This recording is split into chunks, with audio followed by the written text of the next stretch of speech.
Praise the Lord. सबको जय मसीह की। एजी चर्च बोकारो के इस लाइव वर्शिप में हम आप सबका स्वागत करते हैं और हम विश्वास करते हैं और ये उम्मीद करते हैं कि प्रभु के अनुग्रह से आप सब बहुत अच्छे हैं, आप सब स्वस्थ हैं और परमेश्वर के अनुग्रह के तले हैं। आज हम प्रभु को धन्यवाद करते हैं आज के इस नए दिन के लिए जो परमेश्वर ने हमारे जीवन में देखने का अनुग्रह दिया है। आज हम जीवित पाए जाते हैं कि परमेश्वर का अनुग्रह हमारे जीवन में है, परमेश्वर का महाकरुणा का फल है जो आज हम स्थान पे खड़े हैं और आप सबों के साथ हम जुड़ पा रहे हैं। परमेश्वर का हम धन्यवाद करते हैं। Thank you Jesus. आइए इस समय हम सब अपनी आंखों को बंद करेंगे और प्रार्थना के द्वारा इस सभा को हम शुरू करेंगे। आइए इस समय हम प्रार्थना में जाएंगे। धन्यवाद धन्यवाद धन्यवाद करते हैं जीवित सामर्थ्य परमेश्वर। एक बार फिर से प्रभु हम यीशु मसीह के नाम से हम आपकी उपस्थिति में आते हैं।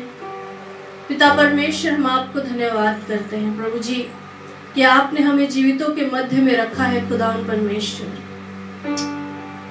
हमारी हर एक जरूरतों को आपने पूरा किया प्रभु।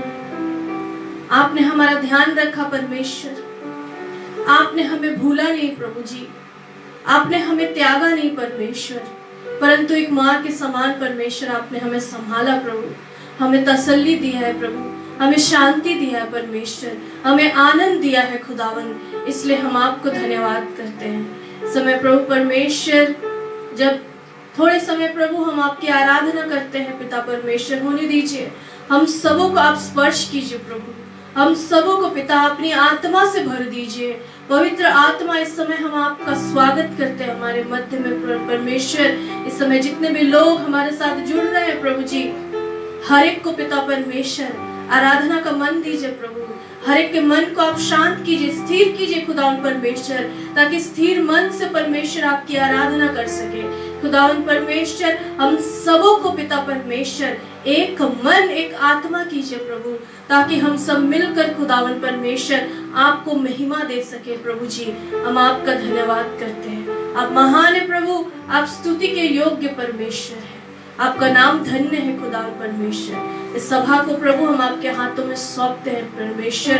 आपके दास को, आज के वचन को आपके हाथों में सौंपते हैं। हर एक सुनने वालों को प्रभु हम आपके हाथों में सौंपते हैं पिता परमेश्वर। हर एक बातों के द्वारा आपको महिमा मिले। सारा आदर और महिमा और सम्मान हम आपको देते हैं प्रभु। यीशु मसीह के नाम से प्रार्थना मांग लेते हैं। दया से सुनिए और अनुग्रह से ग्रहण कीजिए।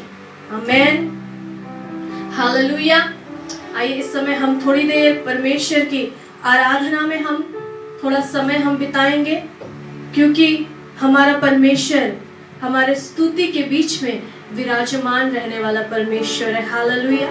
वो स्तुति के सिंहासन में विराजमान रहने वाला परमेश्वर है। Thank you Jesus. आइए इस समय हम एक गीत को गाएंगे और अपने मन को हम तैयार करें, अपनी आत्मा को तैयार करें, अपने मन को। आइए हम इस समय परमेश्वर के सम्मुख हम लेकर आए और प्रभु को हम आदर दें और महिमा दें। Thank you Jesus. हालेलुया।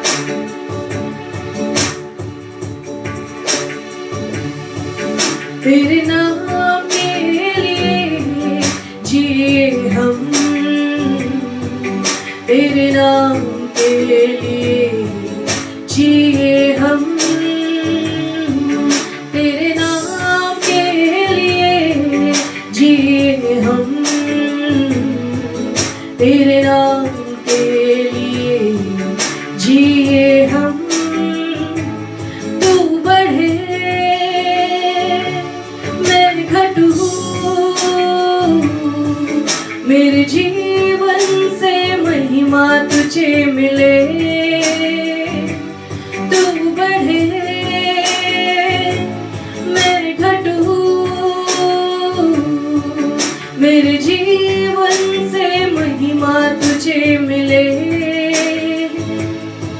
स्तुतियों के बीच में विराजमान प्रभु, तू बढ़े और मैं घटूं।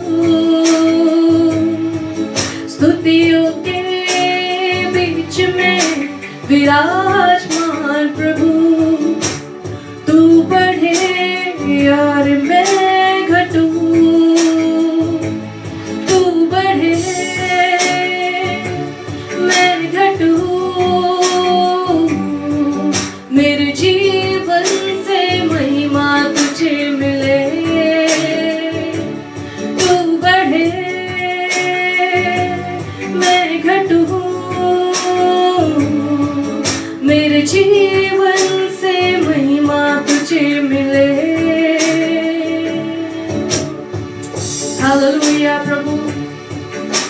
हम आपकी स्तुति करते हैं खुदा परमेश्वर।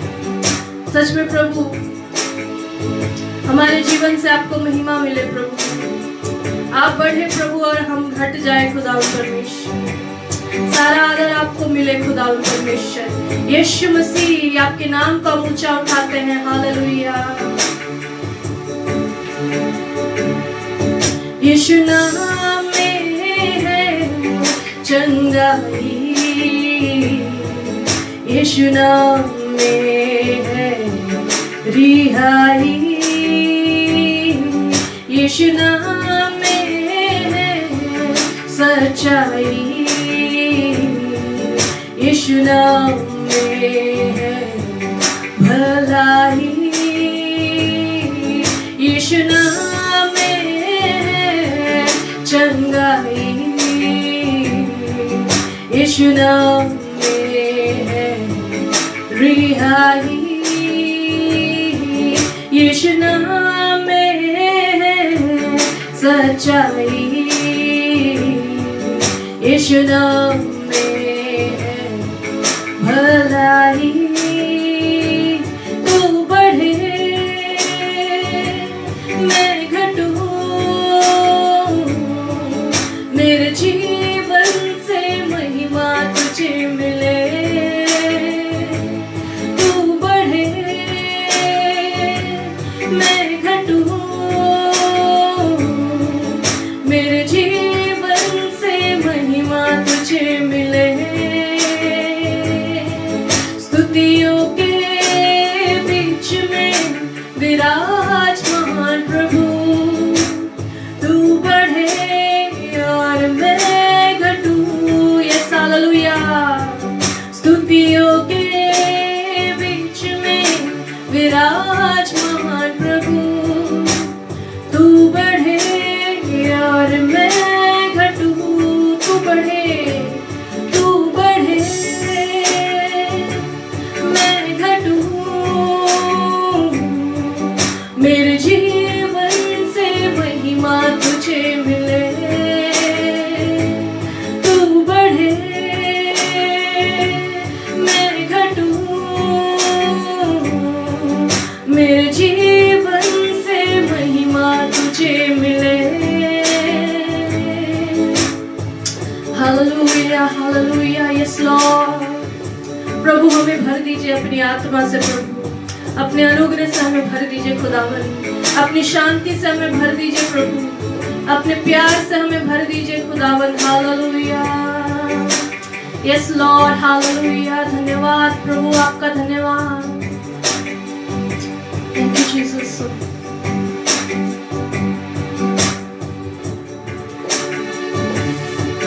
तू मेरा है मैं तेरा हूँ, तू मेरा है मैं तेरा हूँ, तू मेरा है मैं तेरा हूँ, तू मेरा है मैं तेरा हूँ। ऐ खुदा मेरे खुदा, मेरा जीवन तेरा खुदा। ऐ खुदा मेरे खुदा, मेरा जीवन तेरा खुदा। तू बढ़े मैं घटूं, मेरे जीवन से महिमा तुझे मिले। हालेलुया। तू बढ़े मैं घटूं, मेरे जीवन से महिमा तुझे मिले। स्तुतियों के बीच में विराजमान प्रभु, तू बढ़े और मैं घटूं।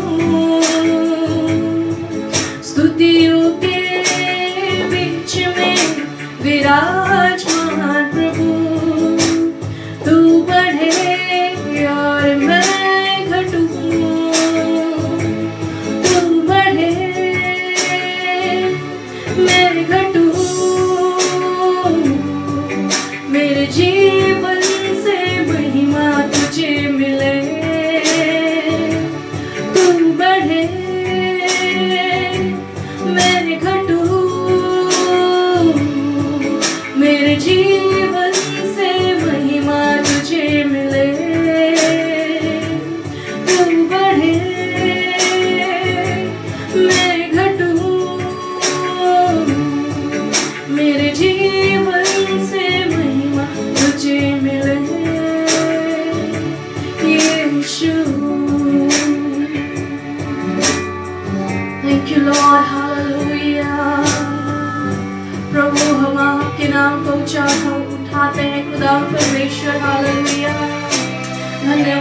खुदावंद आपकी स्तुति करते हैं प्रभु, आपकी महिमा करते हैं, आपकी प्रशंसा करते हैं खुदावंद। आपके समान, आपके जैसा और कोई दूसरा नहीं है। स्वर्ग के नीचे और इस पृथ्वी के बीच में और कोई दूसरा नाम नहीं दिया गया खुदावंद। यीशु मसीह सिर्फ आपका नाम है प्रभु। आपके नाम में चंगाई है प्रभु, आपके नाम में छुटकारा है परमेश्वर, आपके नाम में प्रभु पापों की क्षमा है खुदावंद। आपके नाम से मुर्दे जी उठते हैं खुदावंद परमेश्वर। हालेलुया। आपका वचन कहता है जो कोई प्रभु का नाम लेगा वो उद्धार पाएगा। यीशु मसीह इस समय प्रभु परमेश्वर हम आपके नाम को एक बार फिर से पुकारते हैं खुदावंद परमेश्वर। ओ पिता परमेश्वर, आज हमें पिता परमेश्वर आप छुटकारा दीजिए प्रभु, आज हमें रिहाई दीजिए परमेश्वर, हमें चंगाई दीजिए खुदावंद परमेश्वर। ओ खुदावंद परमेश्वर, हम प्रार्थना करते हैं प्रभु और हम आपको धन्यवाद करते हैं प्रभु उस अनंत आशा के लिए जो आपने हमें दिया है खुदावंद परमेश्वर। इस संसार के अंत तक प्रभु आप हमारे साथ हैं खुदावंद, इसलिए हम आपको धन्यवाद करते हैं। इस समय पिता परमेश्वर हम हर एक को प्रभु जो हमारे साथ जुड़े हैं खुदावंद, हर एक को हम आपके हाथों में सौंपते हैं। इस समय पिता आपके लोग जब अपने घरों में बैठकर प्रभु आपके वचन को सुनने जा रहे हैं खुदावंद, हर एक के हृदय को आप तैयार कीजिए प्रभु, हर एक के आत्मिक कानों को आप खोल दीजिए परमेश्वर, ताकि आज प्रभु आपके आवाज को हम सुन सके आपके दास के द्वारा परमेश्वर, आपके वचन के द्वारा खुदावंद परमेश्वर। हम आपका धन्यवाद करते हैं। इस आराधना को हम आपके हाथों में सौंपते हैं और इस समय पिता आपके दास जब आपके वचन को लेकर आएंगे खुदावंद, आपके दास को भी हम आपके हाथों में सौंपते हैं। सारा आदर और महिमा हम आपको देते हैं प्रभु यीशु मसीह के नाम से प्रार्थना मांग लेते हैं। दया से सुनिए और अनुग्रह से ग्रहण कीजिए। आमीन। हालेलुया। हम विश्वास करते हैं कि आप सब प्रभु के अनुग्रह से आप सब अच्छे हैं। आइए इस समय परमेश्वर के वचन में जाएंगे। हमारे बीच में पास्टर जयसवाल है, इस समय आएंगे और प्रभु के वचन से बातचीत करेंगे।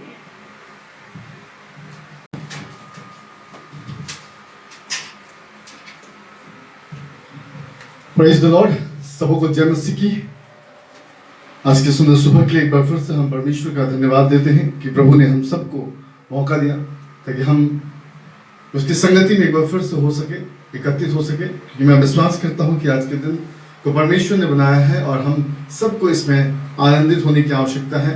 और इस वक्त आइए हम खुदा के कलाम की ओर बढ़ेंगे और परमेश्वर के वचन की ओर निहारेंगे। और इस वक्त वो अपने आप को इस वक्त संपूर्ण रीति से परमेश्वर के हाथों में हम समर्पित कर दें। इस वक्त हमारा कॉन्सेंट्रेट जो है केवल परमेश्वर के वचन की ओर होने पाए, हमारा मन कहीं इधर उधर केंद्रित ना होने पाए।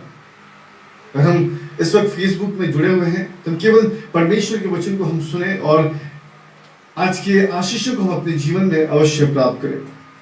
मेरे प्रियो, मैं हमेशा अपनी कलीसिया को परमेश्वर के वचन से उत्साहित करना चाहता हूं और आज की सुबह मैं आपको बताना चाहता हूं कि परमेश्वर आज फिर एक बार अपने दास के द्वारा कुछ ऐसी बातों को आपके सामने रखना चाहता है जिसके द्वारा आप अपने जीवन में उत्साहित होने पाए। मैं मनन कर रहा था कि इस पैंडेमिक के माहौल में लास्ट 2020 से और 21 में हम देख सकते हैं कि लोग किस प्रकार से अपने जीवन में दुखों के पहाड़ों को देख पा रहे हैं। हम हर दिन सुनते हैं कि कोई ना कोई अपने प्रिय लोग को छोड़कर बिछड़ जा रहा है। और मेरे मन में एक प्रश्न उठ रहा था कि क्यों परमेश्वर ऐसे परिस्थितियों को हमारे जीवन में अलाउ करता है। Why God allows suffering in our life? क्यों परमेश्वर ऐसे पीड़ाओं को, ऐसे कष्टों को हमारे जीवन में आने देता है। मैं आज इस विषय के ऊपर में आपको फिर से एक बार उत्साहित करना चाहता हूं। क्यों परमेश्वर हमारे जीवन में दुखों को अनुमति देता है। मेरे प्रियो, जब मैं इस प्रश्न के साथ परमेश्वर के वचन को मैं पढ़ रहा था और परमेश्वर ने अपने वचनों के द्वारा मुझसे बातचीत की और जो आज मैं आपके सामने रखना चाहता हूं,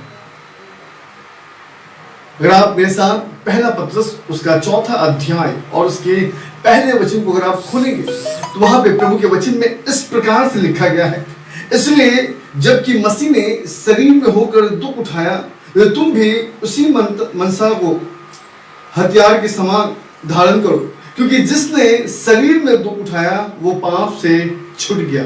हालेलुया, प्रेज द लॉर्ड। मैं आपका ध्यान परमेश्वर के वचन की ओर केंद्रित करना चाहता हूं। क्या कारण था कि उस गोसेन देश के अंदर में हाहाकार मचा था और लोग परमेश्वर की ओर दुहाई दे रहे थे? क्यों परमेश्वर उससे पहले इजरायलियों की ओर नजर नहीं घुमाया?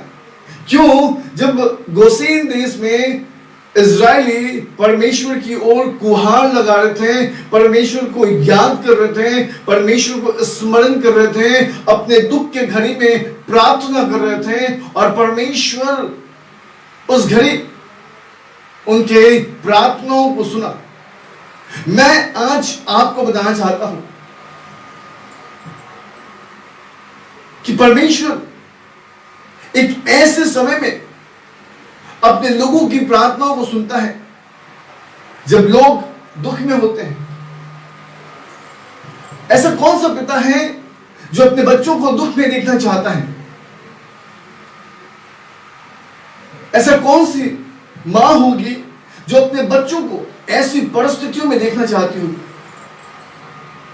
मां बाप हमेशा अपने बच्चों को अच्छी परिस्थिति में देखना चाहते हैं, तो क्यों परमेश्वर हमें दुख की परिस्थिति में देखता है?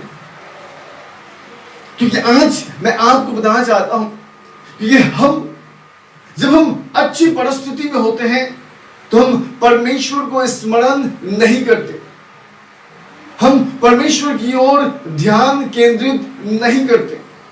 हम अपने विचारधाराओं में, अपने मनसाओं में, अपने चाल चलन में, अपने मग्न में हम रहते हैं और परमेश्वर से हम बहुत दूर रहते हैं। याकूब की किताब उसका 5 अध्याय उसके 13 वचन में लिखा है कि अगर आप दुख की घड़ी से गुजरते हैं तो आपको प्रार्थना करने की आवश्यकता है। Why God allows suffering in our life? क्यों परमेश्वर हमारे जीवन में दुखों को अनुमति देता है? और उसका केवल एक कारण है, उसका केवल एक वजह है कि परमेश्वर चाहता है कि आप उसके नजदीक आए, परमेश्वर चाहता है कि आप उसके करीब आए, परमेश्वर चाहता है कि आप उसके संग बने रहें। परमेश्वर ये नहीं चाहता कि उसके बच्चे उससे अलग हो जाए। इसलिए आज मैं आपको 3 ऐसे विषय के बारे में बताऊंगा जिसके द्वारा आज मैं आपको उत्साहित करूंगा कि परमेश्वर क्यों हमारे जीवन में पीड़ाओं को लाता है, क्यों परमेश्वर हमारे जीवन में दुखों को अनुमति देता है। The 3 reasons God allowed to suffer। 3 ऐसे महत्वपूर्ण बात, 3 ऐसे महत्वपूर्ण विषय है जिसके द्वारा परमेश्वर हमारे जीवन में पीड़ाओं को लाता है। आज ऐसी वो कौन सी बातें हैं मैं आज आपके सामने रखने वाला हूं। इससे पहले कि मैं उन बातों को आपके सामने में रखूं, मैं आज आपको बताना चाहता हूं कि आज आप संसार की ओर अपने आप को देखेंगे और संसार की ओर जब आप अपनी नजर को फिराएंगे तो आपको इस बात की पुष्टि होगी कि आज लोग बहुत पीड़ाओं में हैं। किसी का प्रियजन उनको छोड़कर चला गया है, कोई आर्थिक परिस्थिति से जूझ रहे हैं, कोई शारीरिक परेशानी से जूझ रहे हैं, कोई मानसिक रीति से जूझ रहे हैं, कोई किसी और परिस्थिति के द्वारा जूझ रहा है। हर एक व्यक्ति कलेश में, पीड़ाओं में, दुखों में है। और मैं इस समय आपका ध्यान परमेश्वर की ओर, परमेश्वर के वचन की ओर केंद्रित करना चाहता हूं कि हमें आवश्यकता है कि हम इस दुख की घड़ी में खुदा को हम पुकारें, क्योंकि मैं विश्वास करता हूं कि जब हम परमेश्वर को हम पुकारेंगे, परमेश्वर अवश्य हमारी प्रार्थनाओं को सुनकर उन प्रार्थनाओं का उत्तर देने वाला है। तो आज मैं 3 ऐसे विषय के बारे में आपको बताऊंगा कि क्यों परमेश्वर दुखों को हमारे जीवन में अनुमति देता है। सबसे पहली बात कि परमेश्वर हमारे पापों से अवगात कराने के लिए उन दुखों को हमारे जीवन में अनुमति देता है। God allows suffering to make us aware of our sin. परमेश्वर हमारे पापों से हमें अवगात कराने के लिए, अर्थात परमेश्वर हमारे पापों को परमेश्वर हमारे पापों से हमें बचाने के लिए, हमें जागरूक करने के लिए हमारे जीवन में उन बातों को, अर्थात उन पीड़ाओं को, उन कष्टों को लेकर आता है। अब बहुत से लोग ये सोचेंगे कि क्या कारण है कि परमेश्वर इतनी बड़ी पीड़ा दे दिया कि आज हमारे परिवार से हमारा जो प्रियजन था वो हमारे बीच में नहीं है। तो मेरे प्रिय, मैं आज आपको बताना चाहता हूं कि आपके जो व्यक्ति परमेश्वर से सबसे ज्यादा प्रसन्न करता था, जो परमेश्वर को अपने विश्वास के द्वारा प्रसन्न करता था, परमेश्वर ने उसको अपने पास इसलिए बुला लिया ताकि आप परमेश्वर की ओर फिर जाए।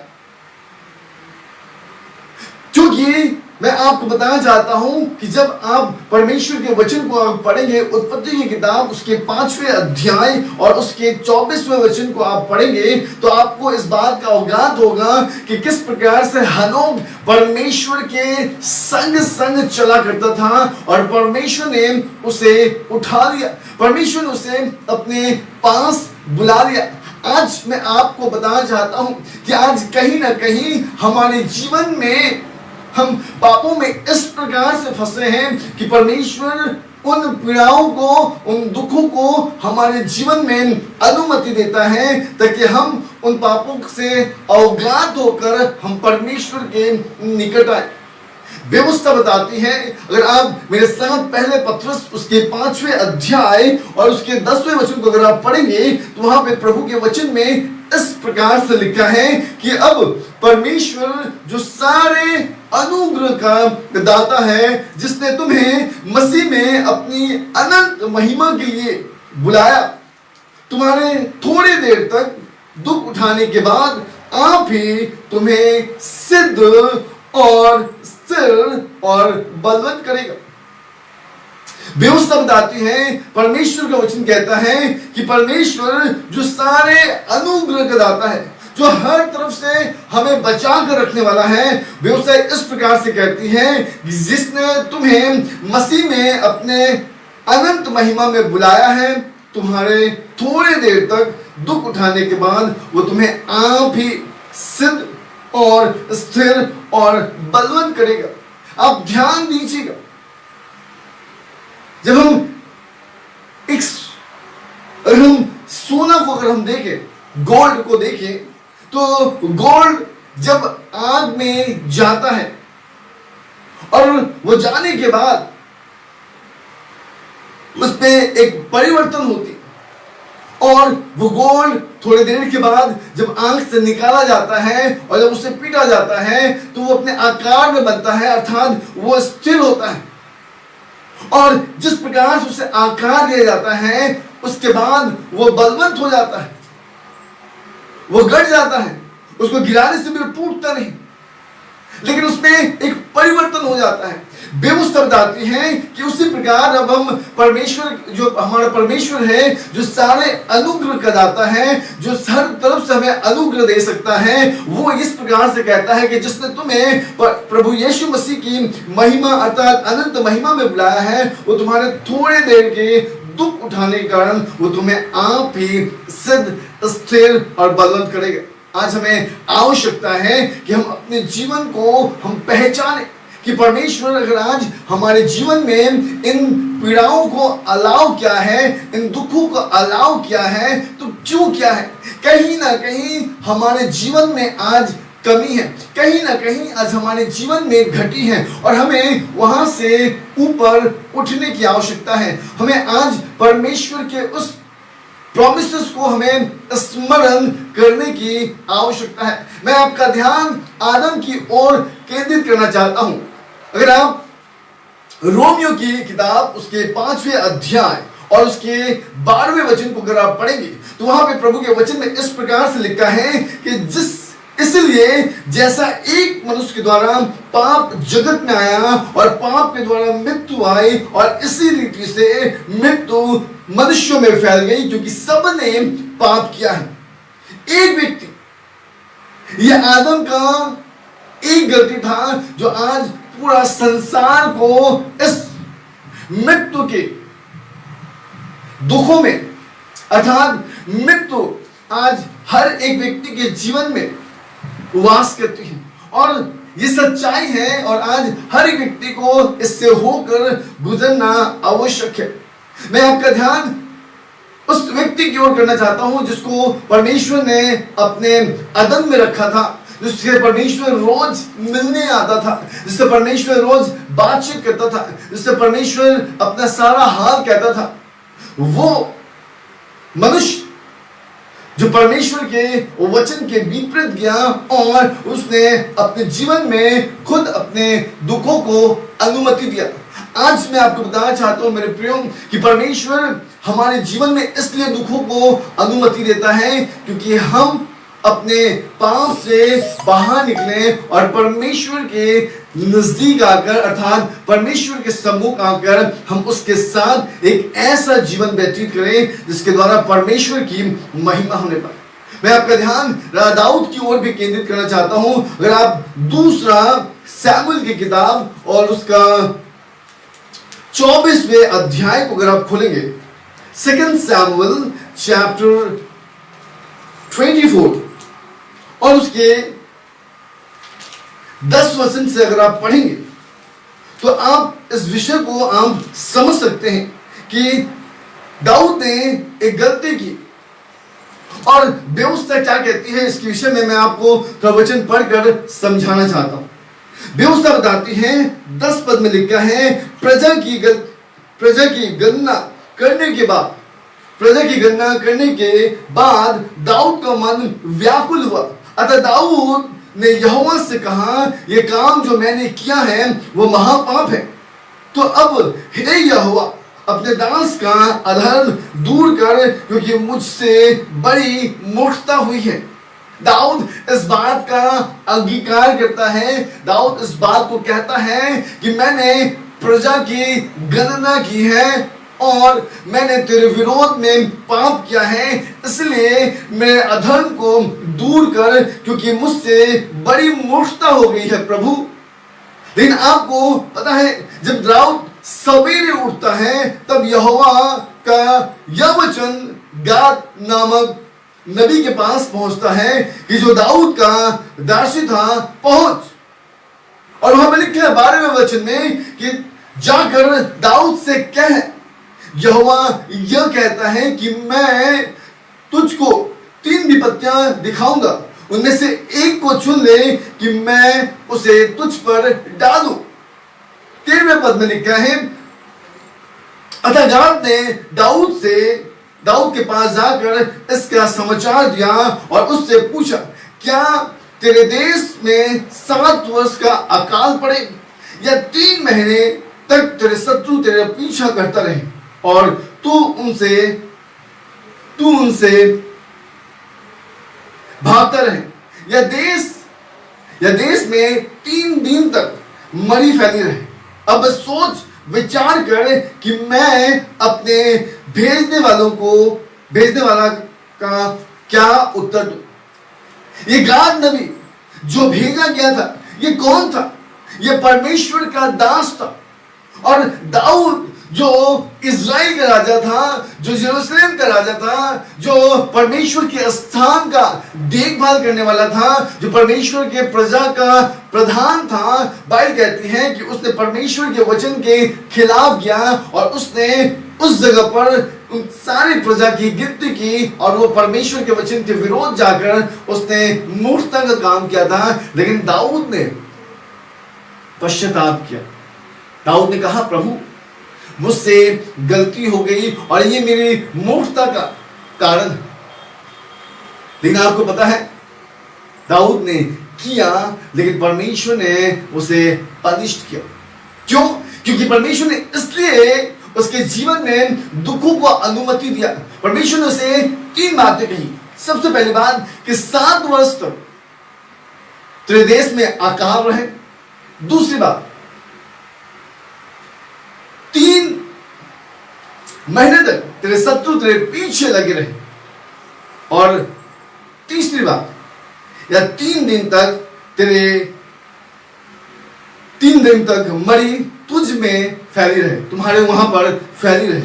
आपको पता है, जब दाऊद इस बात को सुना तो दाऊद ने ये कहा कि मनुष्य के हाथ में पड़ने से अच्छा है कि मैं परमेश्वर के हाथ में पड़ूं। मेरे प्रियो, मैं आज आपको बताना चाहता हूं कि why God allow suffering in our life.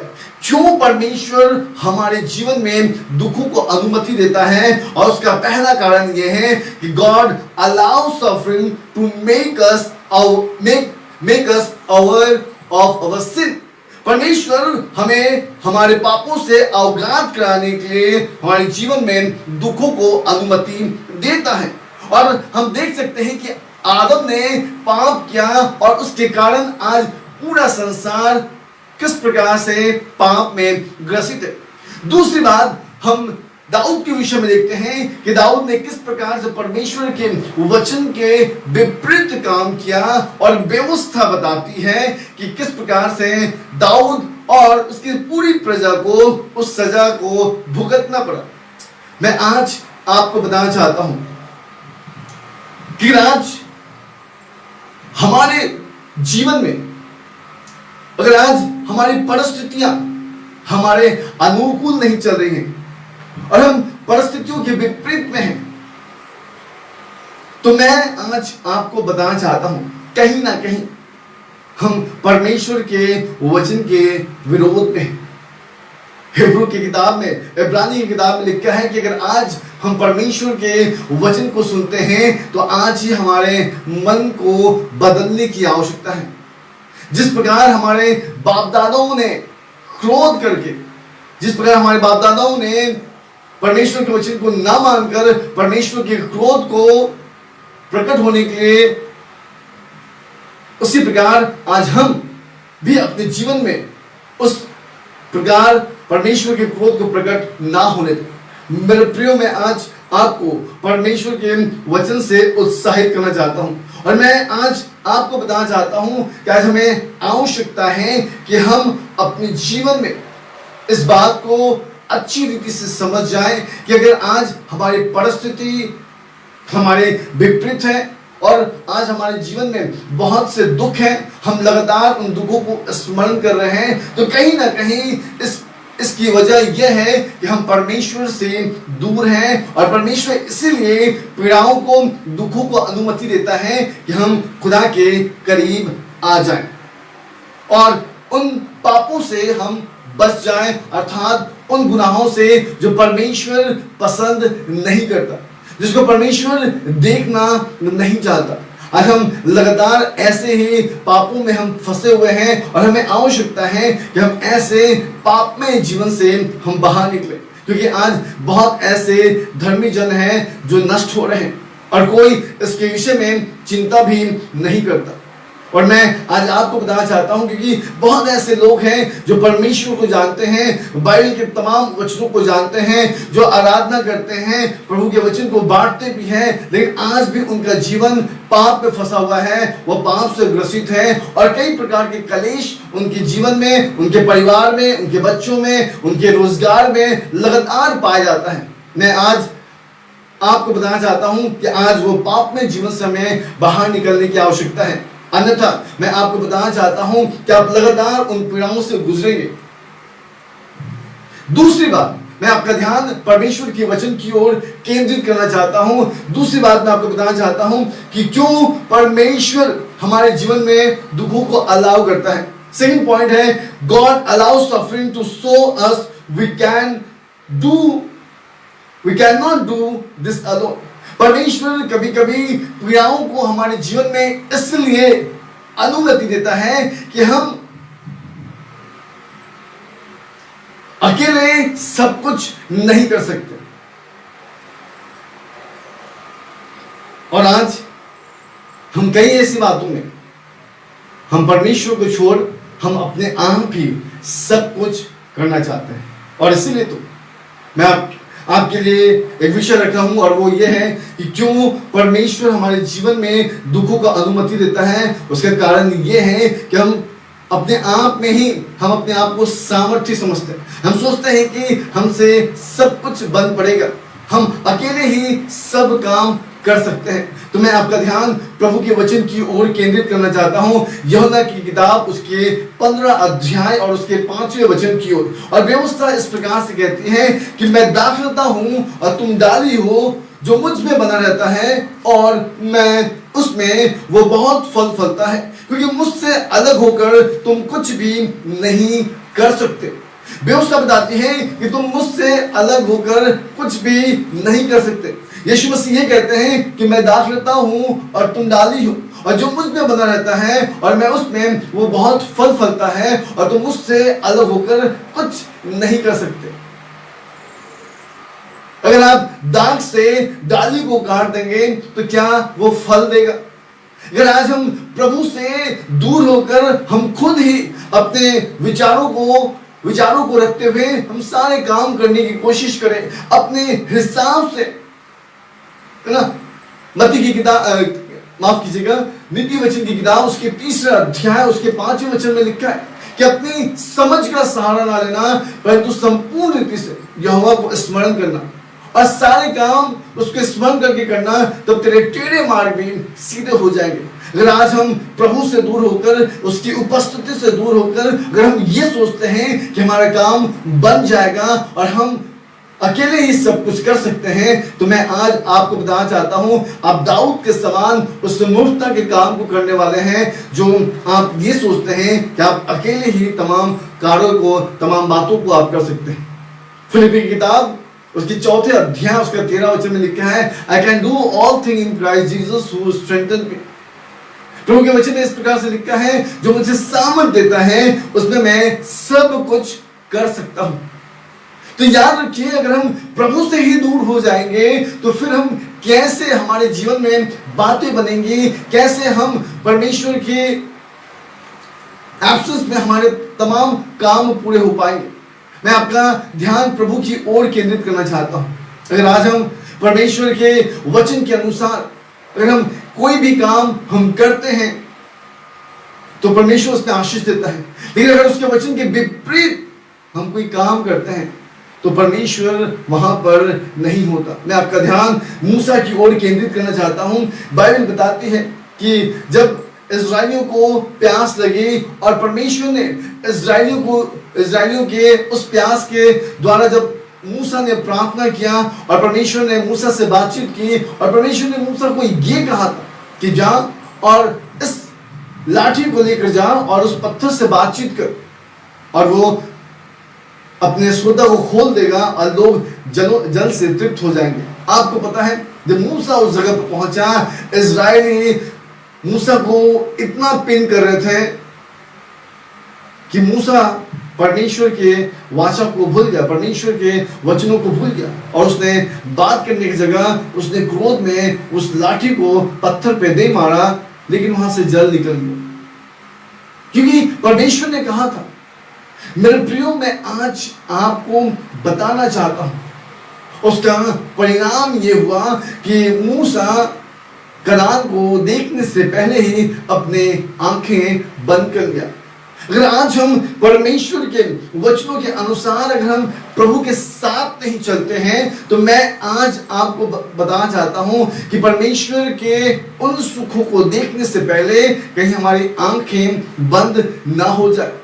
इसलिए परमेश्वर हमारे जीवन में दुखों को अनुमति देता है कि हम अकेले ही सब काम ना करें, अर्थात हम परमेश्वर के संग होकर, परमेश्वर की उपस्थिति में होकर और परमेश्वर के साथ साथ होकर उन तमाम कार्यों के में लग जाएं जिसके द्वारा परमेश्वर हमारे जीवन को आशीष करे, ब्लेस करे, हमारे जीवन में तमाम कामों को पूरा कर सके। मैं आपका ध्यान प्रभु के वचन की ओर केंद्रित करना चाहता हूं। मेरे साथ आप निकाल सकते हैं भजन संगीता की किताब उसका 68 verse, book of Psalms chapter 68 verse 19, और वहां पे परमेश्वर के व्यवस्था इस प्रकार से कहती है कि धन्य है प्रभु जो प्रतिदिन हमारा बोझ उठाता है।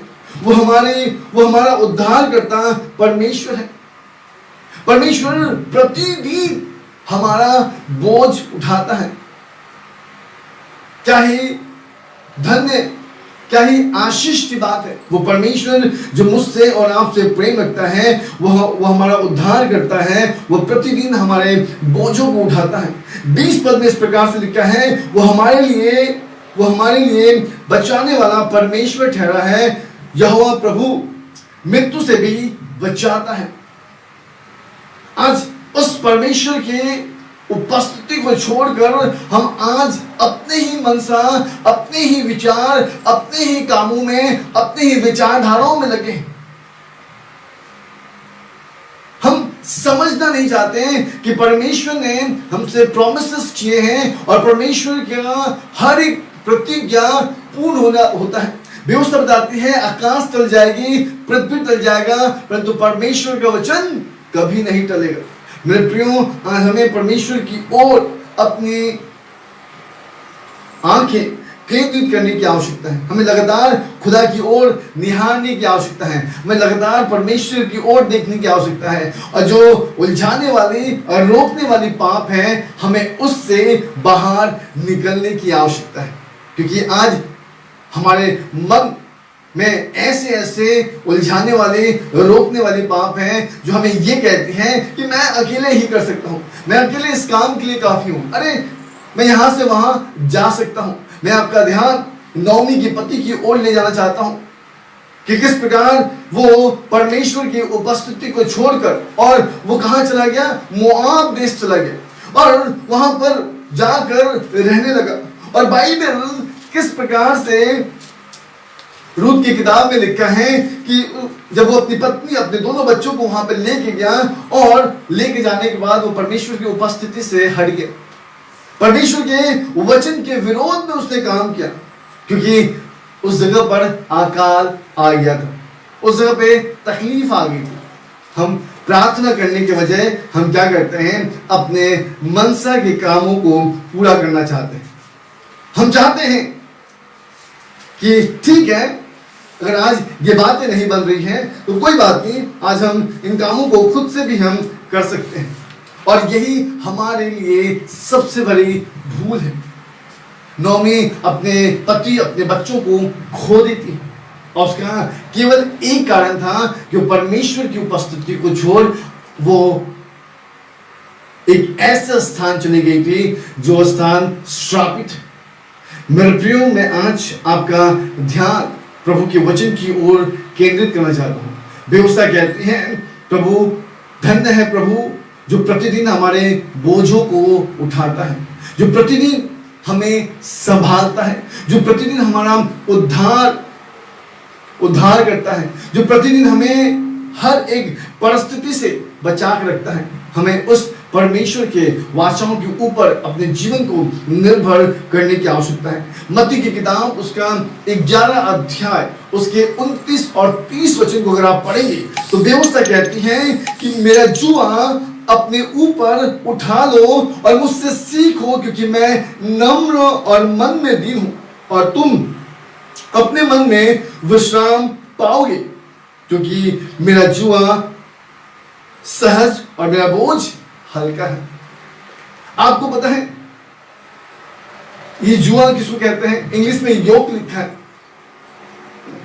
आपने बैलगाड़ी देखा होगा जो अभी आपको दिखाई नहीं देता, लेकिन आज से 10 साल पहले रास्तों पे चलते हुए आपने बैलगाड़ियों को देखा होगा। हो सकता है गांव में अभी भी दिखाई देते हैं। और उन बैलों के ऊपर में जो एक मोटी सी लकड़ी बंधी होती है उसको इंग्लिश में योक कहते हैं या फिर हिंदी में जुआ कहते हैं। और उस पर 2 बैल रहते हैं और यीशु मसीह कहते हैं वही जुआ मेरे कांधे पर है और मेरे साथ तुम भी उस जुए में शामिल हो जाओ, क्योंकि मैं पूरा बोझ उठा लूंगा।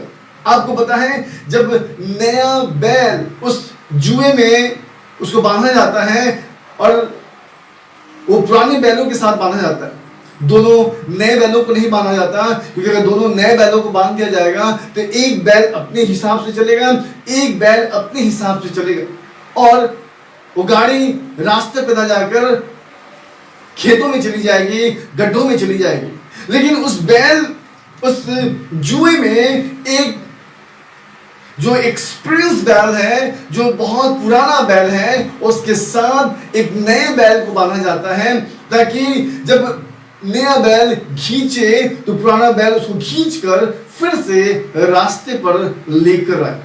मेरे प्रियो, मैं आज आपको प्रभु के वचन से उत्साहित करना चाहता हूं। परमेश्वर कभी कभी इसलिए हमारे जीवन में दुखों को अलाउ करता है, पीड़ा को अलाउ करता है, ताकि हम अकेले ही तमाम कामों को ना करें, बल्कि हम परमेश्वर को अपने साथ ले लें। आज हमें आवश्यकता है कि हम परमेश्वर की उपस्थिति में होकर चलें। मेरे प्रियो, मैं आज आपका ध्यान प्रभु की ओर केंद्रित करना चाहता हूं। एक वचन और पढ़ते हैं, उसके बाद मैं तीसरे पॉइंट की ओर जाऊंगा।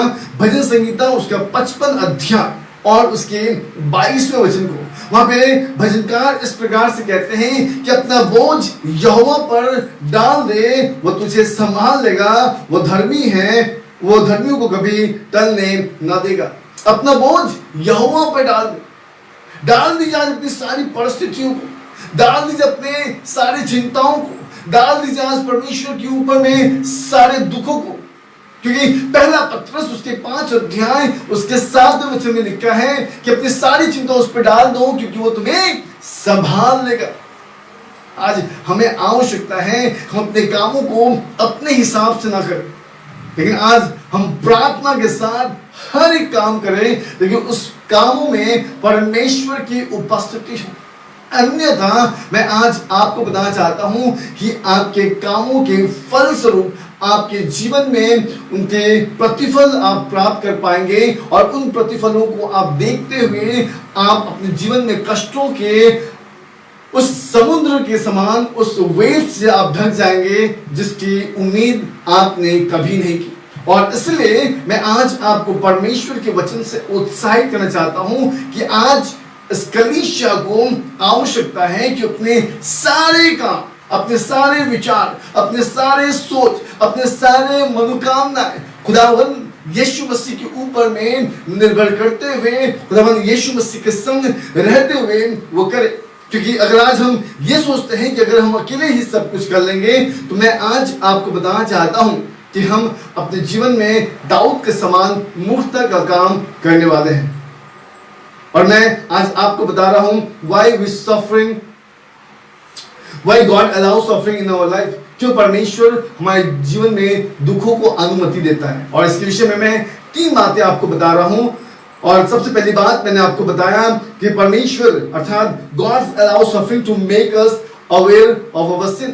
परमेश्वर हमें हमारे पापों से अवगत कराने के लिए हमारे जीवन में दुखों को अनुमति देता है। दूसरी बात मैंने आपको बताया कि क्यों परमेश्वर हमारे जीवन में दुखों को अनुमति देता है। God allow suffering to shows us we cannot do this alone। परमेश्वर इसलिए हमारे जीवन में दुखों का अनुमति देता है कि हम परमेश्वर के विपरीत हम कोई भी काम नहीं कर सकते। जिस प्रकार एक दाखलता अगर उसकी डाली हट जाए तो वो फ्रूट नहीं दे सकती, हम परमेश्वर से दूर हटकर हम कुछ भी नहीं कर सकते।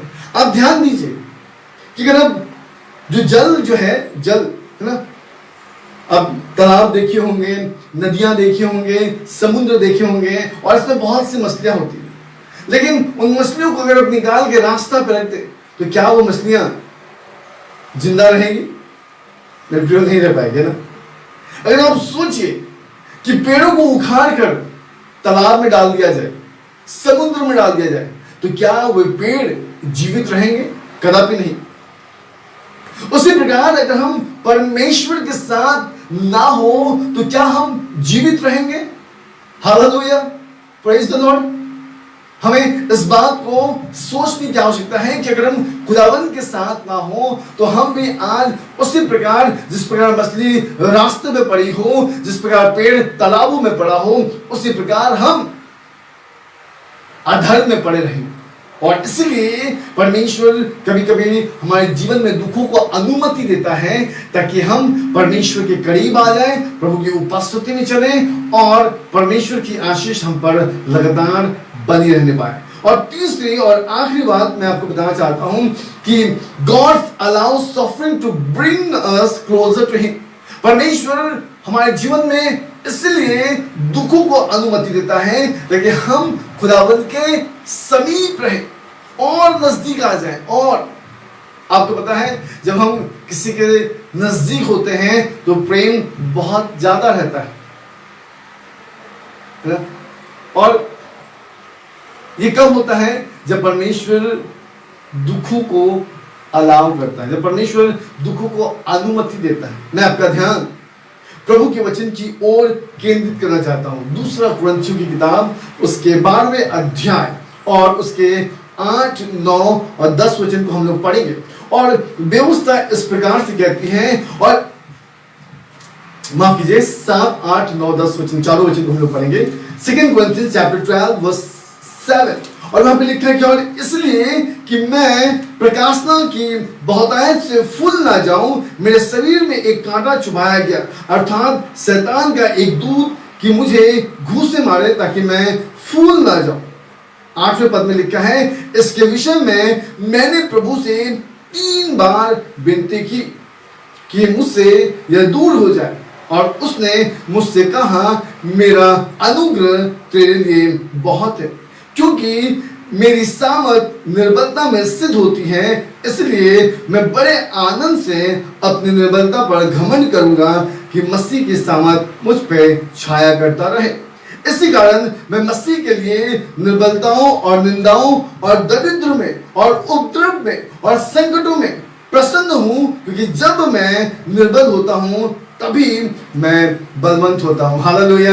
पौलुस कितनी अच्छी बात कहते हैं कि जब मैं निर्बल होता हूं तभी मैं सामर्थी होता हूं, तभी मैं बलवंत होता हूं, तभी मैं बहुत शक्तिशाली होता हूं, तभी मैं बहुत मजबूत होता हूं। क्योंकि व्यवस्था बताती है कि जब पौलुस की वो समस्या हुई, जब पौलुस इस बात को कह रहा था कि मैं कहीं प्रकाशनाओं से फूल ना जाऊं, वहां पे लिखा है 7 पद में, इसलिए कि मैं प्रकाशनाओं से फूल ना जाऊं, मेरे शरीर में एक कांटा चुभाया गया है, अर्थात शैतान के एक दूत की मुझे घूंसे मारे ताकि मैं फूल ना जाऊं। आपको पता है ये वो व्यक्ति था जो तीसरे स्वर से प्रभु की उपस्थिति से होकर आया था, और उसके पीठ में एक ऐसी पीड़ा थी जिसके विषय में उसने परमेश्वर से प्रार्थना की, जिसके विषय में उसने प्रभु से प्रार्थना की कि मैं तीसरे स्वर्ग से होकर आया हूं। तो इसका मतलब ये नहीं खुदा बाप कि मैं घमंड में चलूं, लेकिन मुझे कोई एक घूंसा मारे ताकि मैं उस प्रकाशनाओं के मारे फूल ना जाऊं। और इसके विषय में उसने परमेश्वर से प्रार्थना की, और व्यवस्था इस प्रकार से कहती है कि खुदा ने उससे कहा कि मेरा अनुग्रह तुम्हारे लिए पर्याप्त है, my grace is sufficient for thee। और वहां पे इस प्रकार से लिखा है, इसलिए मैं बड़े आनंद से, किससे? मैं बड़े आनंद से अपनी निर्बलता में घमंड करूंगा कि मसीह की सामर्थ मुझ पर छाया करती है। मैं अपनी निर्बलता पे, जब मैं कमजोर होऊंगा, जब मैं तकलीफ में रहूंगा, तो मैं इस बात पर विश्वास करूंगा कि परमेश्वर की छाया मुझ पर बनी है, परमेश्वर की निगाहें लगातार मुझ पे बनी है। इजरायली लोग जब गोसेन देश में थे, जब वो कुहान लगा रहे थे, दुखों में प्रार्थना कर रहे थे, व्यवस्था बताती है कि परमेश्वर की दृष्टि लगातार इजरायलियों पे थी, और वो मूसा से बार बार बातचीत करता और इजरायली को मिस्र से निकालने की योजनाएं बनाते रहता। आज मैं आपको बताना चाहता हूं कि खुदावंद की योजना हमारे लिए हानि की नहीं परंतु लाभ की है, और हमें इस विषय को संपूर्ण रीति से देखने की आवश्यकता है कि परमेश्वर हमारे जीवन में दुखों को क्यों लाता है। परमेश्वर पहले हमारे जीवन में दुखों को इसलिए लाता है ताकि हम पाप से छूट जाए, हम पाप से क्या हो, छूट जाए। पहला पत्रस 4 अध्याय उसके पहले वचन में लिखा है। उसके बाद परमेश्वर 3 बातों को हमारे जीवन में लागू करता है, और सबसे बड़ी बात यह है कि परमेश्वर हमारे जीवन में दुखों को इसलिए अनुमति देता है कि हमने जो अपने जीवन में पाप में हम फंसे हुए हैं, हम उस पाप से बाहर निकल जाए, जिस प्रकार आदम और डेविड ने किया था, दाऊद ने किया था। और परमेश्वर ने दाऊद को 3 बातें कही, या तो 7 वर्षों तक अकाल पड़ रहे, या फिर 3 महीने तक तेरे पीछे, तेरे लोगों के पीछे शत्रु पड़े रहे, या फिर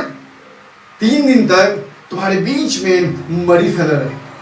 और दाऊद ने ये कहा कि मनुष्य के हाथ में पड़ने से परमेश्वर के हाथ में पड़ना अच्छा है। दूसरी बात, परमेश्वर इसलिए हमारे जीवन में दुखों को अनुमति देता है क्योंकि हम अपने मन में, अपने जीवन में परमेश्वर की उपस्थिति में रहने के बावजूद हम अपने ही मनसा के अनुसार हम कामों को करते हैं। इसलिए परमेश्वर हमारे जीवन में दुखों को अनुमति देता है। याद रखिए, जिस प्रकार पानी बिना मछली जीवित नहीं रह सकती, मिट्टी बिना पेड़ जीवित नहीं रह सकता, उसी प्रकार परमेश्वर के बिना हम सब जीवित नहीं रह सकते। हालेलुया। और तीसरी बात, परमेश्वर क्यों हमारे जीवन में दुखों को अनुमति देता है? क्योंकि परमेश्वर इसीलिए हमारे जीवन में दुखों को अनुमति देता है कि हम प्रभु के और नजदीक चले आए। याकूब की किताब उसके 4 अध्याय उसके 8 वचन में लिखा है, प्रभु के निकट आओ तो प्रभु भी तुम्हारे निकट आएगा। हे पापियों, अपने हाथों को शुद्ध करो, और हे 2 प्रकार के मन वाले लोग, अपने विचारधाराओं को सही करो। आज मैं आपका ध्यान प्रभु के वचन की ओर ले जाना चाहता हूं। मैं आपको बताना चाहता हूं कि जब भी दाऊद संकट में पड़ता था, वो परमेश्वर की दुहाई लगाता था और परमेश्वर उसको हमेशा बचाया करता था। यशायाह नबी की किताब इस प्रकार से कहती है कि जब तक यहोवा मिल सकता है, हमें तब तक उसको ढूंढने की आवश्यकता है। जब तक यहोवा मिल सकता है, हमें उसे पुकारने की आवश्यकता है। जब तक यहोवा मिल सकता है, हम उसे लगातार स्मरण करने की आवश्यकता है।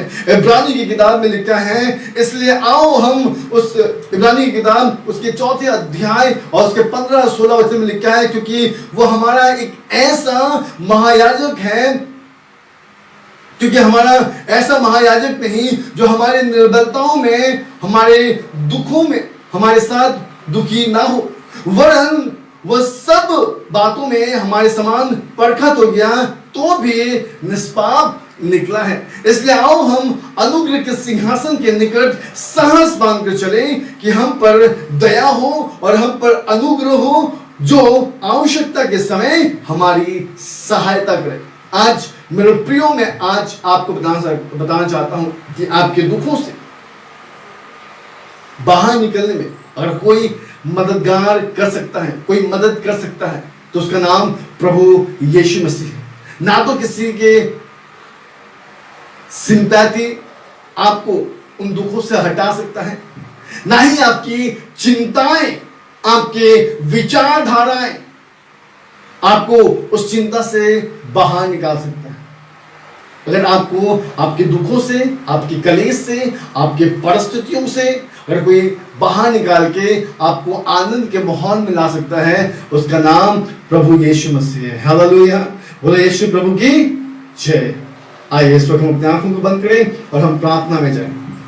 आइए अपने सर को हम झुकाएंगे और प्रार्थना में बने रहेंगे।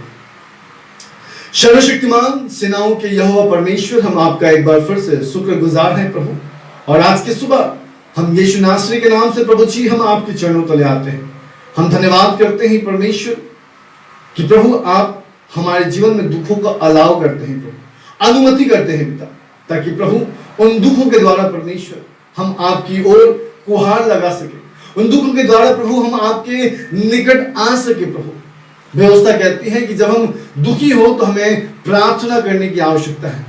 प्रेमी पिता, आज की सुबह हम यीशु मसीह के नाम से प्रभु उन तमाम दुखों को प्रभु हम आपके सम्मुख लाते हैं।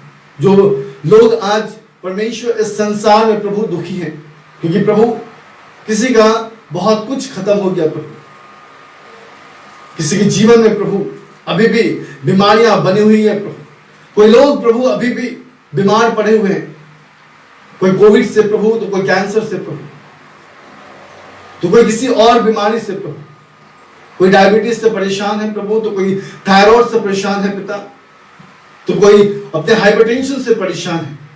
प्रेमी पिता, आज की सुबह हम यीशु मसीह के नाम से प्रभु उन तमाम बीमारियों को उस नरक में जाने की आज्ञा देते हैं पिता, क्योंकि आप यहोवा रफा है प्रभु, आप चंगा करने वाला परमेश्वर है। प्रेमी पिता, हम यीशु मसीह के नाम से हम प्रार्थना करते हैं प्रभु। आज प्रभु जितने भी लोग मुझे सुन रहे हैं, देख रहे हैं प्रभु, रिकॉर्डिंग के बाद भी देखेंगे, प्यारे परमेश्वर, हम यीशु मसीह के नाम से उनके शरीर में होने वाले हर एक ब्लड क्लॉटिंग को प्रभु, हर एक प्रकार के प्रभु बॉडी पेन को प्रभु, हर एक प्रकार के वायरल फीवर को पिता, हर एक प्रकार के प्रभु कफ कोल्ड के स्पिरिट को मैं यीशु मसीह के नाम से खारिज करता हूं। और पवित्र परमेश्वर, इस वक्त मैं प्रार्थना करता हूं प्रभु कि आप स्वर्ग से पिता अपने हाथों को बढ़ाकर हर एक को स्पर्श कर ले। देखिए प्रभु, आज जितने भी लोग पीड़ाओं में हैं और उनके पास एक प्रश्न है कि क्यों हम पीड़ाओं में हैं प्रभु, मैं विश्वास करता हूं प्रभु कि आज उनको अवश्य उत्तर मिला होगा। प्रेम पिता, हर एक को उनके पापों से उनको छुटकारा दीजिए प्रभु, हर एक का जीवन परमेश्वर प्रभु आपके वचन के अनुसार होने पाए, हर एक जन प्रभु फिर से उस दाखलता में जुड़ जाए प्रभु, लेकिन बहुत से फल उत्पन्न होने पाए प्रभु, हर एक व्यक्ति परमेश्वर आपके और करीब आने पाए प्रभु। और जब तक आप मिल सकते हैं खुदा बाप, आपको लोग ढूंढे प्रभु, जब तक आप मिल सकते हैं प्रभु, लोग आपको स्मरण करें प्रभु, जब तक परमेश्वर आप मिल सकते हैं प्रभु, लोग हमेशा आपके शरण में बने रहने पाए।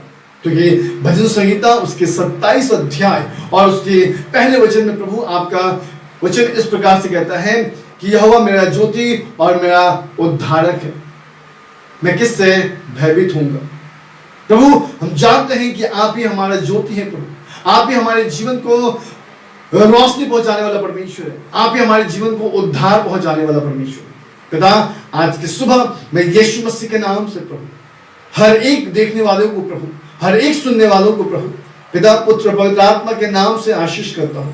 आप भी अपने स्वर्ग के हाथों को बढ़ाकर प्रभु हर एक को प्रभु आप बहुत आनंद से आशीष कीजिए। धन्यवाद करते हैं और इस प्रार्थना को अपने उद्धार करता प्रभु यीशु मसीह के मीठे और सामर्थ्य नाम में हम इस प्रार्थना को मांगते हैं। सुनिए और स्वर्गराज में ग्रहण कीजिए। आमीन आमीन। सबको जय मसीह की।